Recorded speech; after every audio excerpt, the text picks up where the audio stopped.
नमस्कार दोस्तों, आज है 2 मार्च 2023। दोस्तों एक बार फिर से नई शुरुआत कर रहे हैं हम। करंट अफेयर्स की डेली क्लासेस आपको डेली बेसिस पे देखने को मिलेंगी। हमारा प्रयास रहेगा कि रोज़ आपको जो भी करंट अफेयर से रिलेटेड न्यूज़ हैं वो आपको डेली मिले। आपको उसी प्लेटफॉर्म स्टडी स्क्वायर पे आपका फिर से एक बार स्वागत है। आइए दोस्तों चलते हैं आज के अपने पहले प्रश्न की तरफ, और वो कह रहा है फीफा सर्वश्रेष्ठ फुटबॉलर किसे चुना गया। जी हाँ, फीफा ने अभी अवार्ड की घोषणा की है साल का सर्वश्रेष्ठ तो फुटबॉलर किसे चुना गया है। क्वेश्चन ये करा Lionel Messi, Ronaldo, Karim Benzema या काइलिन एम्बापे। ये चारों ही नाम काफ़ी इंपॉर्टेंट है और फुटबॉल में बहुत ही फेमस हैं। दोस्तों अगर सर्वश्रेष्ठ फुटबॉलर की बात की जाए मेल कैटेगरी में तो वो लियोन मेसी जो कि अर्जेंटीना के खिलाड़ी हैं, इनको चुना गया है। लियोन मेसी की बात करें दोस्तों तो ये अर्जेंटीना से आते हैं और अर्जेंटीना ने ही इस साल जो है वो फुटबॉल का खिताब जीता था। फीफा विश्व कप का खिताब कौन जीता था? तो अर्जेंटीना टीम ने ही जीता था, जिसके कप्तान लियोनल मेसी थे दोस्तों। और रोनाल्डो की बात करें तो ये पुर्तगाल से आते हैं। काइलिन एम्बापे ये फ्रांस से आते हैं दोस्तों। फीफा के बारे में थोड़ा सा बात कर लेते हैं। तो फीफा का जो फुल फॉर्म है वो है फेडरेशन इंटरनेशनल फुटबॉल एसोसिएशन। ये फीफा का फुल फॉर्म है। इसके फाउंडेड की बात करें तो 1904 में ये इस्टेब्लिश हुआ था। हेडक्वार्टर की बात किया जाए दोस्तों तो हेडक्वार्टर जो है वो ज्यूरिख स्विट्जरलैंड में इसका हेडक्वार्टर है। कुल मेंबर कंट्री की बात की जाए तो 211 इतने मेंबर कंट्री है वर्तमान में फीफा के। प्रेसिडेंट की बात की जाए तो गिनानी इन्फेंटियानो इसके वर्तमान में प्रेसिडेंट हैं। सर्वश्रेष्ठ फुटबॉलर लियोनल मेसी, यहाँ पे देख सकते हैं आप कि 14 वर्षों में 7वीं बार यह जीता है। किसने जीता है? लियोनल मेसी ने। इसको काट दीजिएगा आप। 14 मतलब पिछले 14 वर्ष में 7वीं बार लियोनल मेसी ने सर्वश्रेष्ठ फुटबॉलर का खिताब जीता है। आप समझ सकते हैं इससे कितने महान फुटबॉलर रहे होंगे। सर्वश्रेष्ठ महिला की बात किया जाए तो आलोक्सिया पुटेलास स्पेन की हैं, उनको चुना गया है। सर्वश्रेष्ठ कोच की बात की जाए तो लियोनल स्कालोनी, ये भी अर्जेंटीना के कोच हैं, इनको चुना गया है सर्वश्रेष्ठ कोच। सर्वश्रेष्ठ गोलकीपर, ये तीनों ही काफ़ी इंपॉर्टेंट बनते हैं। सर्वश्रेष्ठ गोलकीपर की बात की जाए तो मार्टिनेज जो कि अर्जेंटीना के थे, उन्होंने काफ़ी अच्छा सेव किया था विश्व कप में, इसलिए इनको चुना गया सर्वश्रेष्ठ गोलकीपर। आइए चलते हैं हम नेक्स्ट क्वेश्चन की तरफ। नेक्स्ट क्वेश्चन ये कह रहा है चंद्रयान, जी हाँ, चंद्रयान के किस मिशन के लिए क्रायोजेनिक इंजन का सफल परीक्षण किया गया है। जो भी कोई इंजन है दोस्तों, जब कोई मिशन लॉन्च किया जाता है तो उसके एक एक पार्ट का अलग तरीके से परीक्षण किया जाता है, जिसकी वजह से वो उसको सफलतापूर्वक लॉन्च किया जा सके। इसी प्रकार से चंद्रयान मिशन है, उसके किस भाग के लिए क्रायोजेनिक इंजन का सफल परीक्षण किया गया। तो चंद्रयान 3 मिशन जो है दोस्तों, इसके लिए अभी हाल ही में किया गया। ये 25 सेकेंड का एक परीक्षण था जो कि सफल रहा है।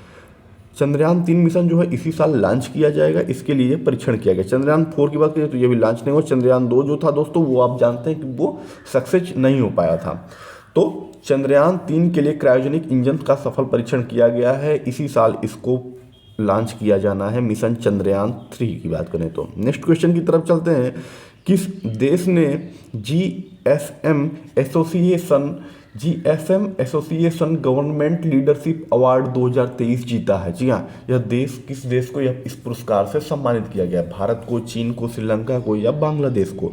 अगर इस अवार्ड की बात किया जाए तो ये अवार्ड जो देख सकते हैं ये संबंधित है किससे? दूरसंचार नीति से संबंधित है।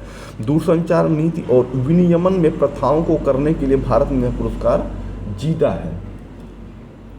सर्वोत्तम चीज़ों को लागू करने के लिए भारत को यह पुरस्कार जीता है। तो यह किस देश ने? भारत ने जीता हुआ है। ऑप्शन नंबर ए इसका क्या है? ऑप्शन नंबर ए इसका सही है। अगर वहीं पे बात की जाए दूरसंचार मंत्री की बात की जाए तो कौन है? अश्विनी वैष्णव, नाम आपने सुना होगा, नाम है अश्विनी वैष्णव, दूरसंचार मंत्री हैं। और दूरसंचार राज्य मंत्री की बात की जाए देवू सिंह चौहान जो है वो दूरसंचार राज्य मंत्री हैं। नेक्स्ट क्वेश्चन की तरफ चलते हैं। 28 फरवरी 2023 को एकुशे बोई मेला का समापन कहाँ पे हुआ? नाम इंपॉर्टेंट बनता है, एकुशे बोई मेला। यह कहाँ पे आयोजित किया जाता है? भारत में, बांग्लादेश में, म्यांमार में या नेपाल में? दोस्तों अगर इस मेले की बात की जाए तो इस मेला जो संबंधित है वो पुस्तकों या किताबों का स्टॉल लगाया जाता है, उससे संबंधित है। और यह बांग्लादेश में संपन्न हुआ। एकुशे बोई मेला बांग्लादेश के ढाका में, आप देख सकते हैं कहाँ पे? ढाका में इसको आयोजित किया गया। यह पुस्तकों का एक मेला है दोस्तों। नेक्स्ट क्वेश्चन की तरफ चलते हैं दोस्तों। तो नेक्स्ट क्वेश्चन है, बिहार सरकार ने साल 2023-24 के लिए कितने करोड़ रुपए का बजट पेश किया? तो बिहार सरकार का अभी बजट आया है, अगर उस बजट की बात कर लें तो 2.6 लाख करोड़ का बजट बिहार सरकार ने पेश किया है। ये ऑप्शन नंबर ए इसका राइट है। 2.37 जो दूसरा ऑप्शन है दोस्तों, यह पिछले साल का बजट था बिहार सरकार का, तो उसमें बढ़ोतरी करके इस बार 2.6 लाख करोड़ का किया गया है। आप एक ऑप्शन देख सकते हैं, ऑप्शन नंबर सी 22200.35, ये पॉइंट है यहाँ पे 0.35 करोड़। ये बजट जो दिया गया दोस्तों, ये बिहार सरकार द्वारा शिक्षा पे खर्च किया जा रहा है। और यहीं पे 7117.56 करोड़ की बात किया जाए तो यह स्वास्थ्य पे खर्च किया जा रहा है। तो आप याद रखिए बिहार सरकार का जो बजट रहा है इस बार वो 2.37 से बढ़कर 2.6 लाख करोड़ रुपए कर दिया गया है। नेक्स्ट क्वेश्चन की तरफ चलते हैं। सरकार किसका उत्पादन बढ़ाने के लिए 10 स्वच्छंद संयंत्र केंद्र स्थापित करने की योजना बना रही है? जी हाँ, कितने 10 स्वच्छंद केंद्र स्थापित करने जा रही है? किस चीज़ के उत्पादन क्षमता को बढ़ाने के लिए? फल का, फसल का, मांस का या दूध का? तो इसका जो सही ऑप्शन है दोस्तों वो है फलों का। फलों का उत्पादन बढ़ाने के लिए 10 स्वच्छंद केंद्रों की स्थापना करने की योजना क्या कर रही है? केंद्र सरकार बना रही है। अगर इसी में बात कर ले कौन कौन सी चीज़ों का, तो स्ट्रॉबेरी काफ़ी इंपॉर्टेंट बनता है स्ट्रॉबेरी के लिए, एक एवोकैडो, ब्लूबेरी, सेब, इन सब चीज़ों का बढ़ाने के लिए 10 स्वच्छंद संयंत्र स्थापित करने जा रही है कौन? केंद्र सरकार। आइए चलते हैं नेक्स्ट पेज पे। क्वेश्चन नंबर 8 कर रहा है, देखिए यहाँ पे आप पढ़ भी सकते हैं। केंद्र सरकार के लिए सेब, एक एवोकैडो और स्ट्रॉबेरी जैसे फसलों के लिए 10 स्वच्छंद केंद्र। नेक्स्ट क्वेश्चन कर रहा है, शून्य भेदभाव दिवस मनाया जाता है। जी हाँ, शून्य भेदभाव दिवस कब मनाया जाता है और क्यों मनाया जाता है? तो दोस्तों अगर इसकी बात करें हम तो ये मनाया जाता है 1 मार्च को। क्या मनाया जाता है? शून्य भेदभाव दिवस। जी हाँ, भेदभाव को आप नाम से ही देख रहे हैं, शून्य भेदभाव दिवस, यानी कि भेदभाव को समाप्त करने के लिए ये मनाया जाता है शून्य भेदभाव दिवस। प्रत्येक व्यक्ति गरिमापूर्ण जीवन जी सके इसके लिए ये बनाया जाता है। अगर दोस्तों इसके थीम की बात की जाए तो जीवन बचाओ वैध करो, ये इसका थीम रहा है, विषय रहा है। भेदभाव दिवस विषय प्रत्येक व्यक्ति के गरिमापूर्ण जीवन जी सके इसके लिए यह दिवस मनाया जाता है। प्रत्येक वर्ष 1 मार्च को शून्य भेदभाव दिवस मनाया जाता है। 28 फरवरी की दोस्तों बात करें तो कौन सा दिवस मनाया जाता है? तो 28 फरवरी को राष्ट्रीय विज्ञान दिवस मनाया जाता है। क्यों? क्योंकि सीवी रमन किसके उपलक्ष्य में मनाया जाता है? सीवी रमन के उपलक्ष्य में मनाया जाता है। इन्होंने किरण की खोज की थी इस वजह से। आइए चलते हैं नेक्स्ट क्वेश्चन की तरफ। हाल ही में प्रधानमंत्री मोदी ने कहा वारिसू कन्नड़ दियावा महोत्सव का उद्घाटन किया। जो हम बोल रहे हैं उस पर ध्यान दीजिएगा, यहाँ पे मिस्टेक है। वारिसू कन्नड़ दियावा महोत्सव का उद्घाटन किया गया है प्रधानमंत्री मोदी द्वारा। कहाँ पे किया गया? कर्नाटक में, केरल में, नई दिल्ली में या आसाम में? तो दोस्तों नई दिल्ली में इसका आयोजन किया गया है वारिसू कन्नड़ महोत्सव। जी हाँ, यह क्या करता है कि बेसिकली यह कन्नड़ की संस्कृति परंपराओं का जश्न मनाने के लिए यह मनाया गया है। कर्नाटक की जो भी संस्कृति है, वहाँ की जो परंपराएं हैं उनको मनाने के लिए यह किया गया है। बेसिकली यह एक भारत श्रेष्ठ भारत के तहत इसको मनाया गया है। और बात की जाए तो कहाँ किया गया है? तो दिल्ली के तालकटोरा स्टेडियम में, दिल्ली के तालकटोरा स्टेडियम में इसको मनाया गया है दोस्तों। नेक्स्ट क्वेश्चन पे तरफ चलते हैं।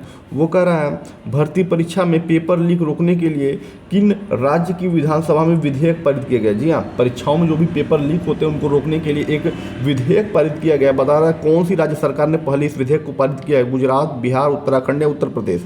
तो गुजरात राज्य सरकार ने यह कदम उठाया है, एक विधेयक पारित किया है जिसकी वजह से पेपरों पर जो नकल होते हैं उनको रोका जा सके। तो गुजरात की दोस्तों बात कर लें तो इसकी राजधानी कहाँ पे है? राजधानी हम जानते हैं गांधीनगर में राजधानी है इसकी। और भूपेंद्र पटेल इसके क्या है? सीएम है यहाँ के। गवर्नर की दोस्तों बात की जाए तो आचार्य देवव्रत गुजरात के क्या है? गवर्नर है। नेक्स्ट क्वेश्चन की तरफ चलते हैं। क्वेश्चन नंबर 11, हाल ही में मैनहोल साफ करने के लिए रोबोटिक स्क्वेंजर्स का उपयोग करने वाला देश का पहला राज्य बना है। जी हाँ, पहले जो मैनहोल साफ किए जाते थे वो आदमियों के माध्यम से अभी भी किए जाते हैं, लेकिन केरल सरकार ने क्या किया है? मैनहोल को साफ करने के लिए रोबोटिक स्क्वेंजर्स को लॉन्च किया गया है। आपको बताना है कि कौन सी सरकार ने, तो हमने बता दिया केरल सरकार ने। ऑप्शन नंबर बी, केरल सरकार ने क्या किया? रोबोटिक स्क्वेंजर्स का उपयोग किया है क्या? मैनहोल को साफ करने के लिए। नेक्स्ट क्वेश्चन की तरफ चलते हैं। किस देश ने 442 मिलियन डॉलर के अडानी विंड पावर प्लांट को मंजूरी दी है? जी हाँ, 442 अमेरिकी मिलियन डॉलर के अडानी विंड पावर, यानी कि अडानी जी वहाँ पे क्या करेंगे, अपनी विंड पावर लगाएंगे किस देश में? और ये होगा ऑप्शन नंबर डी, श्रीलंका में अडानी जी विंड पावर प्लांट का लगाएंगे। आइए चलते हैं नेक्स्ट क्वेश्चन, जूम कर लेते हैं। ये बताना है आपको, हाल ही में गृह मंत्री अमित शाह ने कहां पर कोल जनजाति महाकुंभ को संबोधित किया है? जी हाँ, महाकुंभ को संबोधित किया है। यहाँ पे चेंज कर लीजिएगा, गृह जाति ने क्या कोल एक जनजाति होती है उसको संबोधित किया है। आपको बताना है कहाँ पर संबोधित किया, उत्तर प्रदेश में, असम में, बिहार में या मध्य प्रदेश में? तो option number D, Madhya Pradesh में संबोधित किया है। मध्य प्रदेश में भी पूछे कहाँ पे, तो मध्य प्रदेश के सतना जिले में संबोधित किया है। क्वेश्चन ऑफ द डे, ये क्वेश्चन आपको बताना है, इसका जवाब देना है कमेंट बॉक्स में। आपको कल हाल ही में FATF की किस देश की सदस्यता को रद्द कर दिया है? जी हाँ, रद्द कर दी गई उसकी हाल ही में सदस्यता। आपको बताना है वो देश कौन सा है, यूक्रेन है, पाकिस्तान है, चीन है या रसिया है? आपको ऑप्शन इसको कमेंट बॉक्स में बताना है और इसको हम देखेंगे कल इसका ऑप्शन। दोस्तों अगर वीडियो पसंद आई हो तो लाइक करिए, शेयर करिए, सब्सक्राइब करिए। और दोस्तों डेली बेसिस पे अब आपको कंटिन्यू करंट अफेयर्स की क्लासेस मिलेंगी। अगर वीडियो पसंद आई हो तो लाइक करें, शेयर करें। तब तक के लिए थैंक यू, जय हिंद।